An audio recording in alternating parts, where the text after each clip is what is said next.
je suis très content d'entendre que cette fois-ci, l'Union européenne a ciblé certains individus du côté M23, du côté Corneille Nangaa. C'est une très bonne chose. Mais il faudrait que ces sanctions soient réelles. Mais quand maintenant j'ai entendu qu'ils ont aussi sanctionné des personnalités de Néo-Zalendo, mais ça c'est contradictoire. Néo-Zalendo sont du côté de l'armée loyaliste. Comment encore quelqu'un qui appuie les loyalistes, parce qu'ils sont en difficulté aujourd'hui, nous sommes tous en difficulté, ça ne concernerait pas seulement les militaires, ça doit concerner toutes les Congolaises, tous les Congolais. Et je pense que les Wazalendo, même si on peut dire qu'il y a aussi des brebis galaises parmi eux, c'est dans toute société, c'est dans toutes les couches, hein, c'est dans toute, même quand on dit la classe politique. Vous pensez que tous nos politiciens sont sérieux? Je ne pense pas. Même quand nous, comme enseignants, vous pensez que tout enseignant est bon? Ça, c'est l'idéal. Alors, le Wazalendo qui appuie les forces loyalistes, c'est quand même une aberration d'entendre que l'Union européenne veut aussi s'attaquer à de telles personnes. Alors, probablement quelque chose qui est caché, mais la vérité finit par triompher.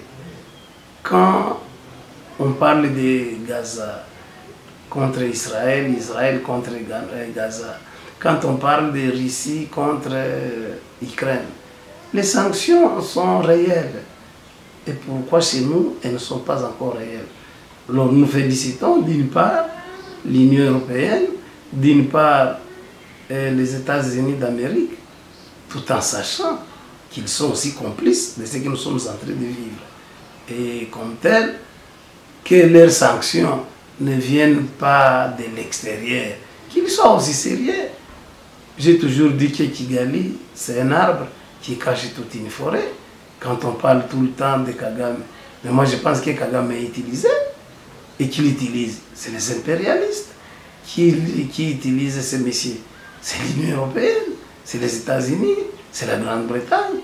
Et je pense qu'on devait être quand même comprendre que la gourmandise occidentale devait prendre fin. Ils ont quand même pillé l'Afrique, pillé notre pays, et les temps sont révolus.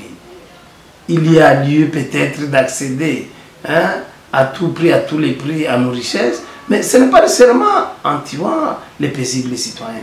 Je pense que l'Union européenne devait comprendre, toutes ces grandes puissances entre guillemets, la vie reste sacrée.